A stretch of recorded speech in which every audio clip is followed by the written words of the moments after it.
All right, I want to thank Dr. Candace Price for that introduction. So today I'm here to talk mostly to students in the Chan Stanek Lecture for Students about secrets of grad school success. So essentially what I want to do is have a conversation, well, I guess a one-way conversation between you and I that's really interpersonal.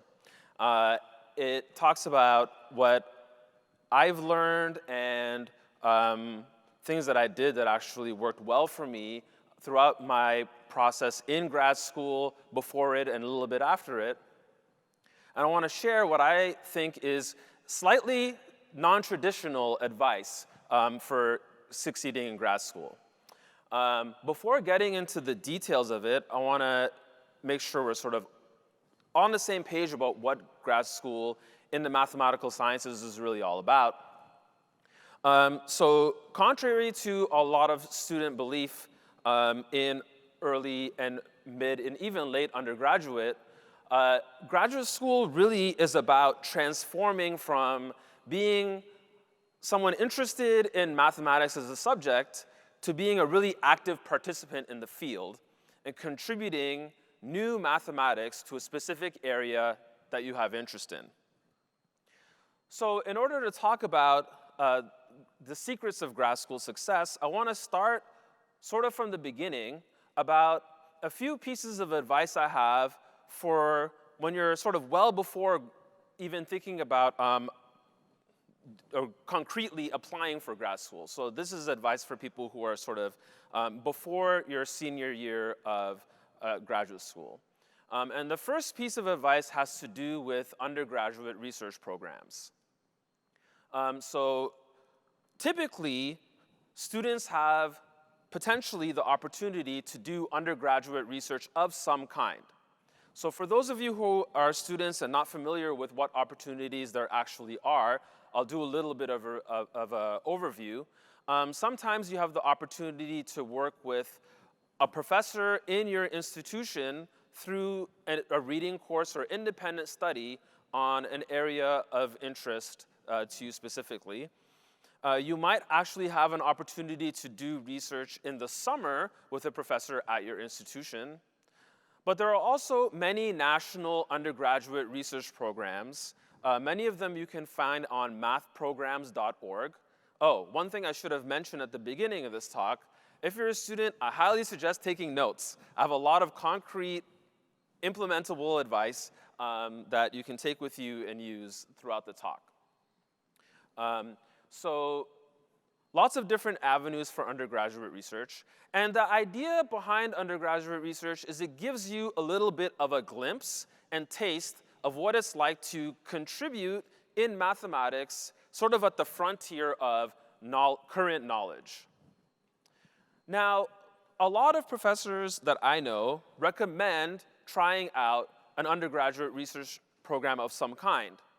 But here's sort of the beginning of non-traditional advice that I have with regard to this, which is, and I've noticed, a lot of students who have an undergraduate research experience using that as a staple for their perception of what research is like as an active mathematician. Right? And so I find a lot of students basing their decision on whether or not they want to attend graduate school on their undergraduate research experience if they had one. Now, there's a few concrete issues with this, right? One is a lot of these programs are designed to fit into a very short timeline of about 6 to 8 or 10 weeks, right? And your experience as a graduate student and as a practicing mathematician is doing mathematics over years of time, where you're building an understanding in depth of one particular field that you're interested in, right? And so you get to see the evolution of a process that an entire community is involved in, which is very different than the experience of one particular episode of a few weeks. I think also there are a lot of experiences students that I know have had, particularly at my institution, that have swayed them one way or another against considering grad school as an option because of concrete experiences they had in their undergraduate research experience. So an example of one of these, actually not an example of a student, but an example for me, was my first undergraduate research experience. If I based my decision to apply to grad school on my first undergraduate experience, I would not be here today. My first experience was something like this. I had an advisor who gave me a problem to work on. My experience was actually over a 4-month period. And he was very, very hands-off, right? So sort of, here's the problem, work on it. And I worked sort of in isolation. And I didn't really know what to do. I kind of fuddled around. And then I spent a lot of time pretty much not doing much at all, right? I didn't feel comfortable enough to own up to the fact that I was sort of lost. And I presented progress as I was going on that was sort of really, really on a really small scale. And honestly, for a lot of the time that I was working on the problem, I found myself a little bit bored and not as excited as I was when I was doing work in the classroom. So one of the things that helped, though, and I was fortunate to get the opportunity to do this, is I had another undergraduate research experience that was quite different, right? So some of you might have had some of these undergraduate research experiences where maybe you had, like me, an advisor who was very hands-off. Or maybe you had an advisor that was extremely hands-on, right? And worked into late hours in the night. And that is not a sustainable work-life balance for you. Not all people and experiences are going to be the same, right? So I would say taking that one experience that you might have and extrapolating that to thinking that's representative of what grad school is like or what being a mathematician is like, not a good idea. Okay, secondly, I want to talk a little bit about how to approach classes. So one of the key ingredients to a graduate school application is getting recommendation letters from professors.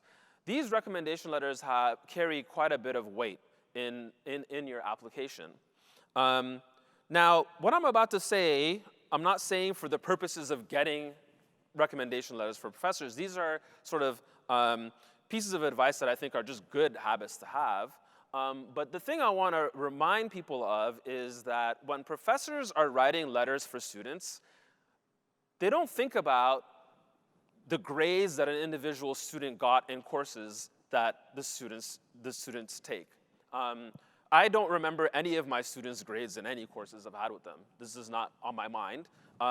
What I remember is really the content of their character, right? So things like ingenuity, creativity, follow-through, persistence, grit. These are the things that I comment on by far the most on recommendation letters. Now, how do you even have the opportunity to display these type of character traits to a professor? Well, you're going to have to interact with the professor quite a bit, right? And there are concrete ways to do this in your undergraduate experience. One example that I recommend very, very often to students is going to office hours. Go to office hours. Go to office hours. A lot of people think of office hours as experiences where you can go interact with a professor to work on problems that are on a specific assignment, right? But I think of this as an opportunity to really ask questions that go well beyond that, right? If you have an interest in a particular class or subject, or even just some kind of mathematical interest that's tangential, go to office hours and ask about this, right? Office hours is a great way to have an interaction with a professor and build a relationship that really, at least as a professor, I use quite a bit to comment on when I'm writing recommendation letters. Another thing, too, is office hours are a great way to get a really larger context for what you're learning and see things in a larger landscape, right? And the discussions that you have through them really develop a relationship a one-on-one relationship with a professor that's quite helpful when it comes to application time. So just two particular things to think about well before you actually apply to grad school. So I want to shift a little bit to talking about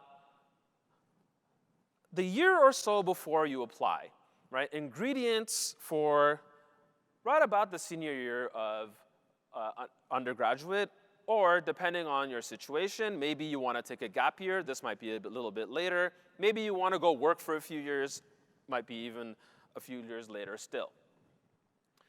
So the first thing I want to talk about in your sort of late undergraduate career is something that I think is quite critical, and I have this conversation with quite a few students who are entering their senior year at my institution, is shifting the way you think about taking courses.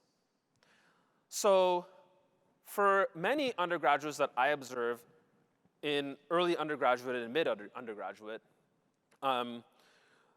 the common practices are something like this in a particular course. You have assignments of some kind, and then you have exams, maybe some projects, right? Assignments look something like this. A bunch of problems, you work on a bunch of them, maybe you get, let's make something up, maybe you get 90% through, and then there's this 10% you can't figure out, and you spend a whole bunch of energy on that 10% in order to just complete the thing, right? And then you spend some time studying for exams, and then on we go. So the reality is that this is not the process that a mathematician uses in order to really master the field that they contribute to. And this is not at all how the first couple of years of graduate school operates, right? Instead, what happens in early graduate school is you're looking at a particular course or area, introductory graduate course, and you're trying to understand that material as deep as possible. So you can kind of test this out as a senior undergraduate, right? Transform your I guess, academic attitude from one that has to do with grades to one that shifts to content mastery. So how do you do such a thing? Again, I encourage office hours, but follow your curiosity. If you are taking a particular class and you find something particularly interesting, read about it more in maybe your course textbook or online. Ask questions of your professor during office hours. Do independent reading of all kinds that you're interested in. If you see, if you have a particular assignment and you have a course textbook, there are probably problems in there. Try something that's a little different than your assignment problem, right? Another way to sort of shift gears and prepare yourself for the graduate experience mathematically that's quite different than your experience earlier in undergraduate is to attend colloquia and seminars. So many departments offer mathematical seminars where you can go attend and see a bunch of different math collide into each other, maybe be confused a little bit. I mean, I'm still confused at some seminars as well. But you start to pick up words and make connections between ideas. And I think of the students that I've recommended this to, I've noticed a big mathematical maturity shift by the time that they are graduating that has served them extremely well when they enter into a graduate program. Okay, so here's an example of one of the ways in which you can start to put ideas together in a particular class that shifts maybe the model that you've used in the past, where you just work on problems and then think about exams. So I picked an example of content that is potentially familiar to most of us. So there's differentiability, continuity, and integrability, right? And many of us may know that a function that is differentiable is continuous. A function that's continuous is integrable, right? But you notice there's some added pieces to this, right? Which is digging into sort of why these things happen and having a mental model of this, right? So we have like a little bit of an outline of the proof of why differentiability implies continuity, the key idea between why continuity implies integrability, and then counterexamples that are specific or more general for why the reverse inclusions don't happen, right? Now, the reason I put this picture up is because when I'm doing research, I don't draw this picture. My research is not in single variable calculus. That's not a thing. But when I'm doing research, I draw pictures a lot like this, right? I have different ideas. The things in the clouds might be theorems that I'm developing, and I make connections like this. So I'm sort of moving the way I take courses to model the way a mathematician might be thinking. Okay, the application process. I have a lot of opinions about this one. And I think my biggest opinion is to get multiple opinions. So, as an undergraduate, I had one or two professors that I looked up to quite a bit. And I asked them questions about this process. How do I go about actually applying to a graduate program? They had particular opinions, and I thought, okay, I will follow their opinions. It turned out to be not the greatest idea. The first time I applied to graduate programs, I applied to 9 PhD programs and got into none of them. So what went wrong, and how could it have been fixed? I think now, looking back at this, having the opinion of one or two people, it gives you a really skewed perspective, right? No matter how much you like or admire them. I'll say get a lot of opinions from a lot of different places. You're in a fortunate situation that you're at a massive conference with a lot of professors from all over the place. Stop some of them. Ask them about the application process to grad school. How do you decide what schools would work for you, right? You have potentially different fields of interest: pure math, applied math, operations research, statistics, mathematical sciences interfacing with the sciences. Maybe there are people here who have similar interests to you. Another thing that I really talk about quite often with students is something that really was a problem for me. So when I was applying to graduate school, like I mentioned, I applied to about 9 graduate schools, and the costs for this ramp up quite considerably. And I don't have any money. So how do you pay for all this? That's sort of an added burden if you don't have the money to do so. So you can actually ask for application cost reductions from institutions you're applying to. And that actually worked for me at some institutions after I really gave them a good look at what my finances were looking at, like as an undergraduate. Another thing people do mention is ask for strong letters.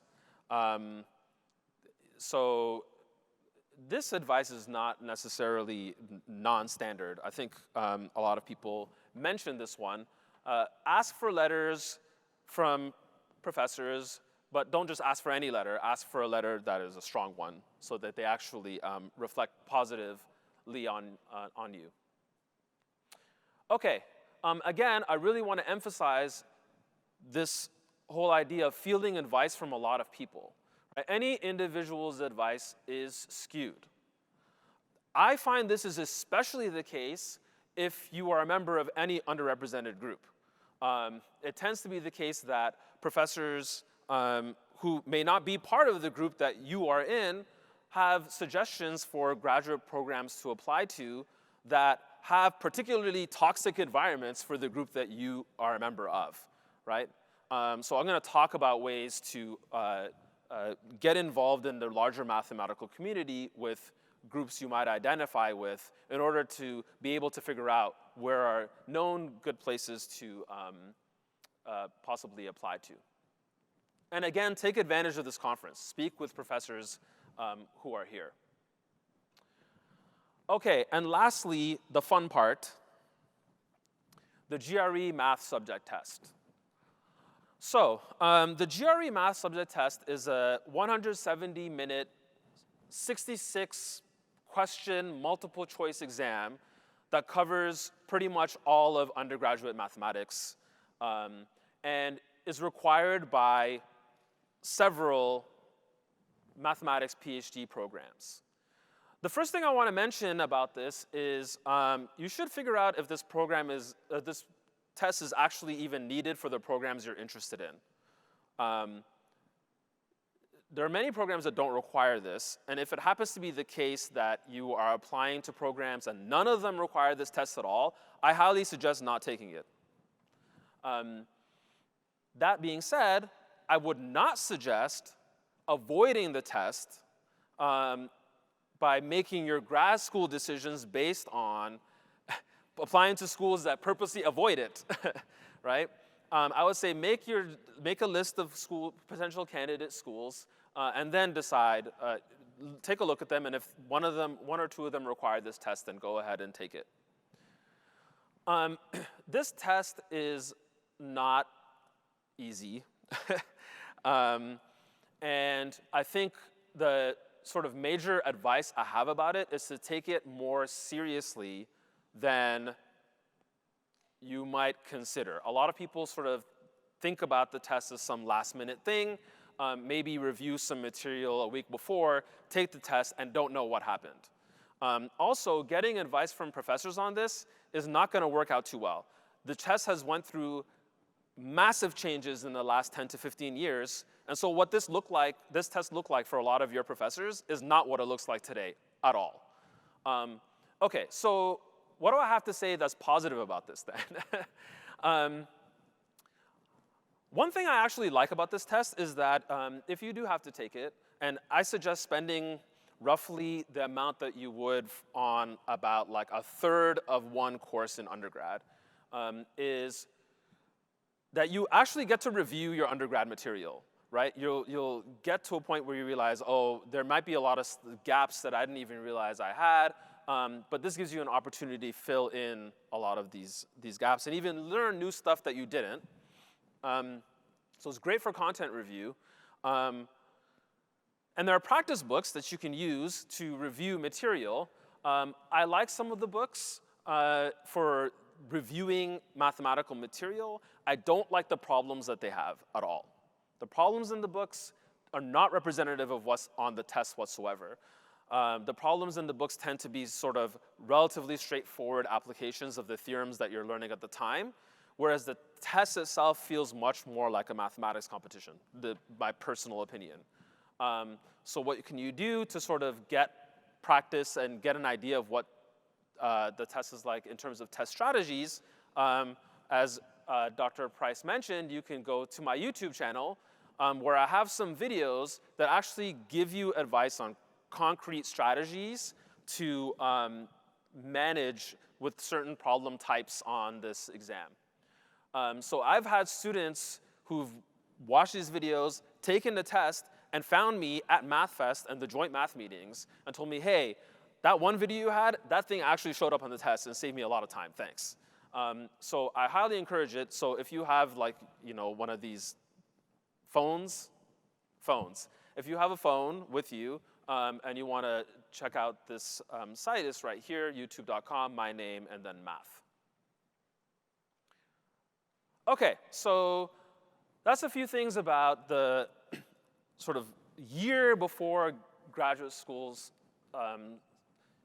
starts and thinking about that. I want to talk now a little bit about what happens actually in grad school and give you advice in that light. So this is really relevant to students who are already in graduate school or great for students who are considering it and wondering what it's like during the time there.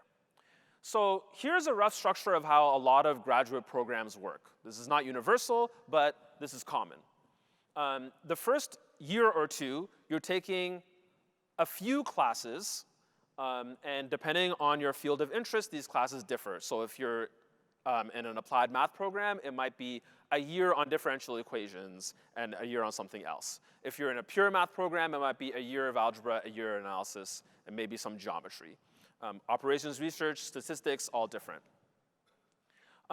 And like I mentioned, to practice in your senior year, these courses are a lot different than your experience in undergrad. First of all, there's sort of a little bit of a ramp up in terms of speed, but you're also really assumed to take on a lot of independence, right? Digging really deep into a course, trying to understand how the pieces work on a very deep level, but also how the pieces really fit together, right? And so usually after these courses, you take some type of exam, like a preliminary exam or comprehensive exam. The names differ depending on your institution. And these exams are not like your exams from a typical course in undergrad. They're more a test of your understanding of real depth in the concepts that you're learning, and sort of displaying a mastery of the entire picture. So I view these courses in a light that's quite different than a lot of other people. A lot of people view these courses as sort of the starting of graduate school, learning content in order to be able to move on. I think about these courses as a trial period for what it's like to really dive into a subject area, because later on in graduate school, when you're picking your particular area of choice that you want to do research in, you kind of do the same thing again, but over a long period of time, right? And it serves you very well for when you're practicing as a mathematician later. Okay, one of the, I think, most important pieces of your graduate experience is choosing an advisor. Your advisor is the person that you end up doing research with. They advise you on your research program in the latter part of your graduate career. And a lot of students choose a PhD advisor in the following way. So my particular area of interest is combinatorics and algebra and the fusion of them. So here's a typical experience I've seen all the time. I like combinatorics, I like algebra. That prof likes them too. Okay, I'm gonna try to talk to that person. And then 6 months later, I've talked to them. And maybe they have a problem for you to think about, and then you're on your way, and then there it is. You potentially have an advisor. This ends up being quite problematic, and I'll give you a list of things that I've observed from different friends of mine who've been through the graduate program, and what happens when you make your decision based solely on mathematical fit. One issue that I've seen is just a mismatch in style, right? So it kind of reflects what I mentioned about in the undergraduate research experience. You have an advisor who is absent, and you might be somebody who needs somebody who has goalposts and guides you, right? You might have the opposite situation, an advisor that wants to meet 1 to 2 hours a day, and you don't work on your projects every single day, right? You might have an advisor who has a particularly harsh personality, right? And that might be a turnoff for you. Or someone who you might feel is too soft because you're kind of a harsh person. I don't know. So it really depends. You really want to think about the personality mix between the two, not in terms of like, do you both like the same type of movies? No. But more, do you have the same temperament or a matching temperament? Because this is a relationship that can potentially last a very long time. So my PhD advisor, I still ask for recommendation letters for certain things that I work on or do. Another piece of advice I usually give all students is to look carefully at the track record of your potential advisor. I don't mean the track record in terms of their research. I mean, look at their past students and what those students are doing now, right? So if it's the case that you have a potential advisor in mind who's had 15 graduate students, and all of them now work in botany labs, and that advisor is someone who does representation theory, and you don't want to work at a botany lab, right? Then you may want to consider someone else. I'm not saying that you should switch to somebody else, but you should at least have a conversation with this advisor about your planned trajectory and how the advisor might think about fitting that into the advising plan. Another thing is having an advisor that is supportive of you. I find this is especially the case for students from underrepresented groups. I'm going to get back to that in a little bit more detail. I had a particular advisor who was great along these lines. He really, truly believed in me as a mathematician. He was very dedicated to working with me and very encouraging, had lots of great ideas, and he did something else that I think is one of the most important things in my experience as a graduate student, which was connecting me to community. I think this is something that is overlooked by many advisors, which is plugging yourself as a graduate student into a larger mathematical community. Here is something that I see far too often. A graduate student has an advisor. Great. They work on a specific mathematical problem of interest. Fantastic. They never talk to anyone about it. Okay. Then they're about to graduate. They decide they want to apply for jobs. There's a website to do this that a lot of people know about. They post their application, and they think through the magic of mathematical meritocracy that a job will descend on them and all will be well. It's not how it works at all. Not even close. The majority of people that I know who, when I look at the placement that they had right after their PhD, there's some type of connection between them and the institution or someone at the institution that has to do with something that they did mathematically in the process of graduate school. So finding an advisor who can plug you into a community makes a big difference. Now, what do I mean by that concretely?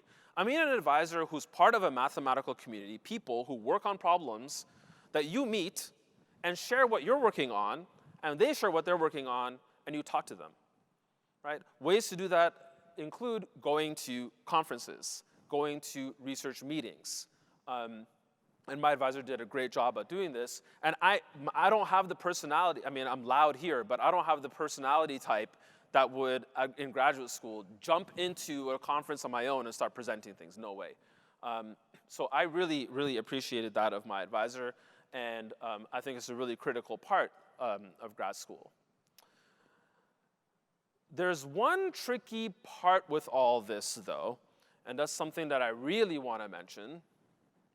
And it's a tricky part with connecting with community and also with a lot of these processes in grad school, studying for these exams, choosing an advisor, et cetera, which is if you belong to certain underrepresented groups in mathematics, you might face a lot of challenges with pieces of this. I want to talk specifically about two of these. This one, a lot of times in graduate school, you will be working in groups of people working on homework together and studying for these exams that I mentioned. And this happens as a cohort. Now, one thing I've seen time and time again is people get left out of these cohorts, right? I've seen it across all sorts of underrepresented groups where a particular individual who is not a member of one of the majority groups is sort of left out and doesn't connect for all sorts of reasons, and then doesn't have this cohesive group to work with. And this causes quite a bit of problems when they're trying to learn as a cohort and leaves people at a disadvantage. Also, connecting with community. I mean, for me, I remember going to conferences being quite excited about sharing my mathematics, but then feeling sort of very socially isolated. I didn't feel like I connected with a lot of the other mathematicians at the conference.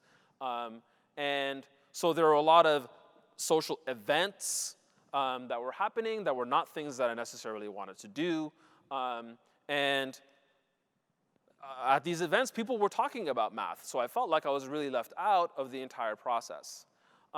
So as a graduate student, your mathematical community and your institution might just not be the place to find the support that you really need. But there are national organizations that can help a lot with this. So there's the SACNAS, which is the Society for Advancing Chicanos, Hispanics, and Native Americans in Science. NAM, the National Association of Mathematicians, which I've been involved in and met many other black mathematicians through. The Association for Women in Mathematics, the Spectra, which is the Association for LGBT Mathematicians. So all of these associations have events, and you can network and connect with people who have had similar experiences, potentially, or know resources to be able to guide you through a process that might feel alienating, or might be alienating, not feel. And there's also conferences where you can meet other students like you who are in your research field and might be from an underrepresented group that you identify with. One example is USTARS, the Underrepresented Students in Topology and Algebra Research Symposium that meets annually. So if you happen to be in topology or algebra, this is a great place to potentially present some of your results and meet a lot of students who are going through similar experiences. And also network with people who are in more advanced positions, postdoctoral fellows, professors, who can really give you great advice on how to move along. Okay, so lastly, I think all of these things together, a great community and a great advisor, really make a huge difference in getting a job, right? At the end of the day, at the end of grad school, you want a job. Yeah, that's a big part of it. And being plugged into a community and being a known entity, plus having an advisor who's really supportive, make a huge difference in this process. The sort of last thing I want to say about jobs is, again, this whole process is not a meritocracy. Posting stuff on a website and hoping for someone to look at your stuff is just not how these things work. So doing things that are not just that help. Going to conferences like I mentioned, but also thinking out of the box. Here's an example of what I mean. When I was a postdoctoral fellow, I was a postdoctoral fellow at Caltech. Caltech had a combinatorics seminar. And I decided that I was going to try to run it, so be the organizer for it. And as the organizer, one thing that I did is I reached out to invite people to speak, a lot of whom were people that I wanted to meet, and also people who were at institutions that I thought I might want to apply to in the future, right? And this worked out really well. So I contacted some of these people when I was actually applying for jobs, and that really made a big difference.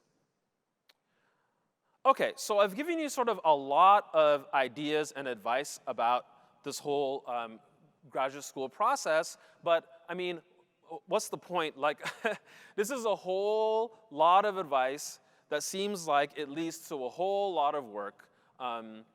So what, right? Well, one thing is I think graduate school gives you a lot of opportunities and opens a lot of doors. Having a PhD in mathematics gives you opportunities to work in government, finance, data science, and business using skills that you've learned that are actually tangible, like computing skills, or thinking about what it is you actually learn to do as a PhD student, which is starting from scratch, not knowing a thing, and building it up to something you can actually give people. That kind of skill is huge. I noticed a huge transformation when I finished my PhD program in how I approached problems in life in general. And that's what people want, people who can do that. If you want concrete ideas of how to actually find such jobs, there's a book, The Big Jobs Guide. One of the authors is Rachel Levy, who is currently the Deputy Executive Director of the Mathematical Association of America. And actually, at 2:30, you can go to the Big Career Games event, which is at the exhibit hall, and find out more details. But what I want to end this talk with is sort of my personal experience and my personal why, right? So what is the point for me? Like, why do I like to share these secrets to grad school success? I think because if you choose to pursue the path that I did, which I think really was influenced highly by following these secrets of grad school success, you get to experience a life that's just really different than the life that a lot of your friends in different industries might experience. This job has given me a lot of autonomy, flexibility, travel opportunities, allowed me to contribute at the frontier of human knowledge and really transform student lives. I've had the opportunity to share my passion of mathematics in really public spheres. I've had the opportunity to write in a way that's unrestricted. I wrote a book on number theory toward RSA cryptography, and the point of doing this was not to display the subject matter, but the tone that I write it in is very colloquial and then transitions into a proof writing type of language, right? And this is something that I created out of myself intrinsically. Nobody told me what to do. I get to make things up all the time and pursue what I like. And finally, I think one huge thing for me is being a part of so many different people's lives and transforming them as I go on in this career. It's something that really is fulfilling for me, and I wouldn't want any other way. So if somebody asks me the question, why the secrets of grad school success? The reason is, I think, for me, it's really given me the opportunity to live a very fulfilling life through a career that has been, so far, pretty fantastic. So thank you.